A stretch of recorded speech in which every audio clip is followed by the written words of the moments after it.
News 18 India।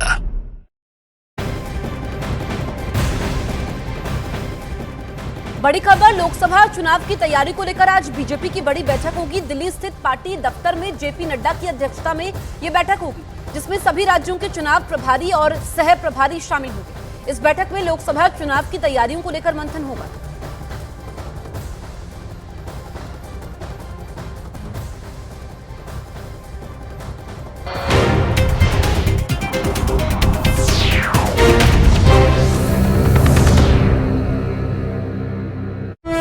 गई और भगदड़ जैसे हालात बन गए। तेजस्वी की जन विश्वास यात्रा दोपहर करीब 3 बजे भोजपुर पहुंचने वाली थी, लेकिन उन्हें वहां पहुंचते पहुंचते शाम के 6:30 बज गए। और जैसे ही तेजस्वी मंच पर चढ़े, उन्हें देखने पहुंची भीड़ बेकाबू हो गई। तेजस्वी की तस्वीरें अपने कैमरे में कैद करने के चक्कर में लोगों ने एक दूसरे को धक्का दे दिया। वो कुर्सियों पर चढ़ गए, कुछ कुर्सियां भी तोड़ दी गई। भगदड़ जैसे हालात बन गए। इससे कुछ देर पहले ही मंच पर तेजस्वी का सम्मान हुआ और उनके लिए नारे लगाए गए।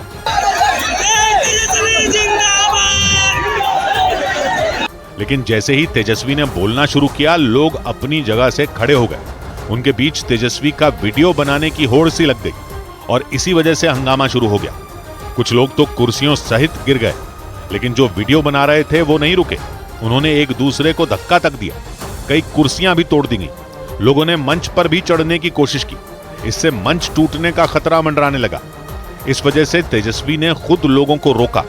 हंगामा बढ़ता देखकर तेजस्वी समय से पहले भोजपुर से निकल गए और बक्सर रवाना हो गए। उधर बिहार के सिवान में हुई तेजस्वी यादव की सभा में शार्प शूटर मोहम्मद कैफ की मौजूदगी पर सियासी पारा चढ़ गया। मोहम्मद कैफ हत्या जैसे कई गंभीर मामलों में आरोपी हैं। तेजस्वी की जनविश्वास यात्रा सिवान पहुंची, वहां उन्होंने सभा की, लेकिन उनकी सभा में शार्प शूटर की मौजूदगी पर विवाद हो गया, क्योंकि शार्प शूटर मोहम्मद कैफ उर्फ बंटी उसी मंच पर खड़ा नजर आया जिस पर तेजस्वी यादव खड़े थे। सिवान में तेजस्वी ने लोगों को संबोधित किया। इस दौरान मंच पर पार्टी के कई बड़े नेता मौजूद रहे, लेकिन इन्हीं नेताओं के बीच मौजूद एक चेहरे ने सबका ध्यान खींच लिया, क्योंकि तेजस्वी के मंच पर लंबे बालों वाला शार्प शूटर मोहम्मद कैफ भी नजर आया। सिवान में जिस समय भीड़ ने तेजस्वी के लिए शोर किया, उस समय यह हत्या जैसे मामलों में आरोपी मंच पर खड़ा दिखा। अपनी जन विश्वास यात्रा लेकर सिवान पहुंचे तेजस्वी ने मंच से लोगों में जोश भरा, लेकिन थोड़ी देर बाद उनकी सभा में एक शार्प शूटर की मौजूदगी पर सियासी बवाल हो गया, क्योंकि बीजेपी नेता निखिल आनंद ने कुछ और तस्वीरें शेयर कर दी। इन तस्वीरों में तेजस्वी मोहम्मद कैफ से हाथ मिलाते और उससे बात करते दिखे। खबर है कि तेजस्वी की सभा से पहले उनकी और मोहम्मद कैफ की सर्किट हाउस में मुलाकात हुई। ये तस्वीरें उसी समय की थी। मोहम्मद कैफ सिवान के चर्चित राजदेव रंजन मर्डर केस में आरोपी है। उसका नाम सांसद शहाबुद्दीन के भांजे के हत्याकांड में भी आ चुका है। मोहम्मद कैफ पर 10 से ज्यादा केस दर्ज हैं और इन मामलों में कई में मोहम्मद कैफ जेल भी जा चुका है। यही वजह रही कि मोहम्मद कैफ की तेजस्वी के मंच पर मौजूदगी पर सियासत गर्मा गई और बीजेपी के बाद जेडीयू ने भी आरजेडी पर निशाना साधा। स्वाभाविक है, जो उनकी विचारधारा रही है, तो अपराधी, गुंडा, लंपट यही तो पूंजी है। विरोधियों के हमले के बीच आरजेडी नेता इस मुद्दे पर बोलने से बचते दिखे, लेकिन तेजस्वी यादव पर नहीं बोलेंगे। तेजस्वी यादव जी युवाओं की बात करते हैं, शिक्षा की बात करते हैं, रोजगार की बात करते हैं। तेजस्वी और शार्प शूटर मोहम्मद कैफ की तस्वीरें आने के बाद खबर उड़ी कि मोहम्मद कैफ ने आरजेडी ज्वाइन कर ली, क्योंकि वो सिवान की सियासत में पूर्व सांसद मोहम्मद शहाबुद्दीन जैसा दबदबा बनाना चाहता है। इधर केरल के आलपुड़ा में एक सरकारी बस आग की लपटों से गिर गई। केरल के आलपुड़ा में एक सरकारी बस में अचानक आग लगने से हड़कंप मच गया। बस में जिस समय आग लगी, उस वक्त उसमें 44 लोग सवार थे, लेकिन उन्हें समय रहते बस से बाहर निकाल लिया गया। इसके बाद वो बस पूरी तरह जलकर बर्बाद हो गई। उत्तर प्रदेश के आगरा में पुलिस ने एक मुठभेड़ के बाद 3 बदमाशों को गिरफ्तार कर लिया। उनमें एक बदमाश गोली लगने से घायल हो गया। पुलिस ने दावा किया कि उनके पास से लूटे गए लैपटॉप और मोबाइल फोन के साथ ही हथियार और जिंदा कारतूस भी बरामद किए गए। जयपुर पुलिस ने पिछले 10 साल से फरार आतंकी मिराजुद्दीन को गिरफ्तार करने का दावा किया। उस पर पुलिस ने 25,000 रुपए का इनाम रखा था। बताया गया कि मिराजुद्दीन ने 2014 में कई जगहों पर बम धमाके करने की साजिश रची थी। हालांकि उसकी प्लानिंग नाकाम कर दी गई थी।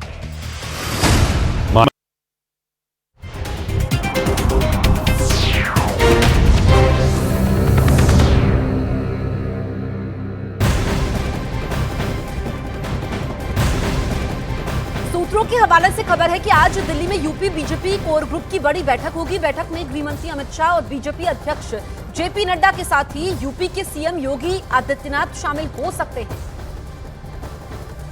दिल्ली में आज यूपी बीजेपी कोर ग्रुप की अहम बैठक होने वाली है। बैठक में गृह मंत्री अमित शाह और बीजेपी अध्यक्ष जेपी नड्डा के साथ यूपी के सीएम योगी आदित्यनाथ भी शामिल हो सकते हैं, क्योंकि मार्च के पहले हफ्ते में बीजेपी की लिस्ट भी आनी है। ऐसे में लोकसभा चुनाव नजदीक है। 10 मार्च के बाद कभी भी तारीखों का ऐलान हो जाएगा। इसको लेकर के ये बैठक काफी अहम है।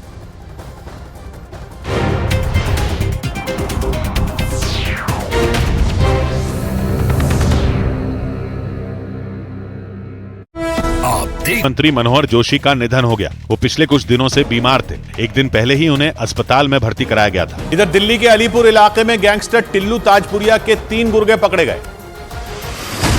दिल्ली के अलीपुर इलाके में पुलिस और गैंगस्टर टिल्लू ताजपुरिया के गुर्गों के बीच मुठभेड़ हो गई। इस मुठभेड़ के बाद पुलिस ने टिल्लू ताजपुरिया के 3 गुर्गों को गिरफ्तार कर लिया। कई राउंड फायरिंग होने की वजह से उनमें 2 के पैरों में गोली लग गई। इस दौरान पुलिस टीम पर भी हमला किया गया, लेकिन पुलिसकर्मी बाल बाल बच गए।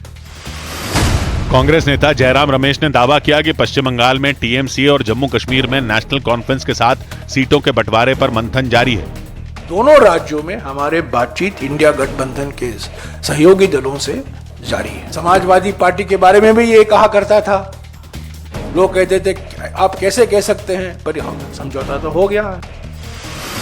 कांग्रेस नेता सलमान खुर्शीद ने यूपी की फर्रुखाबाद लोकसभा सीट समाजवादी पार्टी के खाते में जाने पर दुख जाहिर किया। उन्होंने सोशल मीडिया के जरिए अपना दर्द बयां किया। कांग्रेस और समाजवादी पार्टी के बीच हुए समझौते के तहत फर्रुखाबाद सीट समाजवादी पार्टी को दी गई, जबकि वहां से सलमान खुर्शीद चुनाव लड़ते रहे हैं। उधर लखनऊ में बीजेपी दफ्तर के बाहर प्रदर्शन कर रहे शिक्षक भर्ती अभ्यर्थियों और पुलिस के जवानों के बीच धक्का मुक्की हो गई।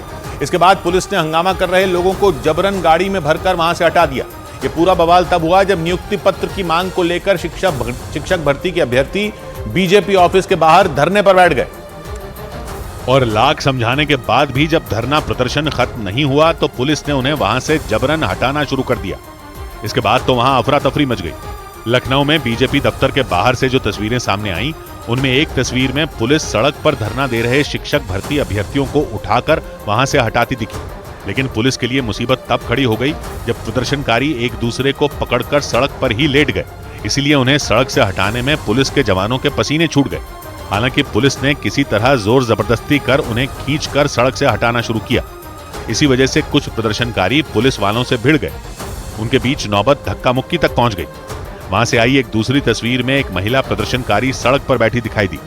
उसे वहां से उठाने के लिए कुछ अधिकारी समझाने की कोशिश करते रहे, लेकिन कुछ देर तक समझाने के बाद भी जब वो नहीं मानी तो उसे भी उठाकर पास में खड़ी बस में बैठा दिया गया। इसी तरह कई दूसरे प्रदर्शनकारियों को भी जबरन वहां से हटा दिया गया और सभी को बस में भरकर शहर में मौजूद धरना स्थल इको गार्डन ले जाया गया। इस दौरान पुलिस ने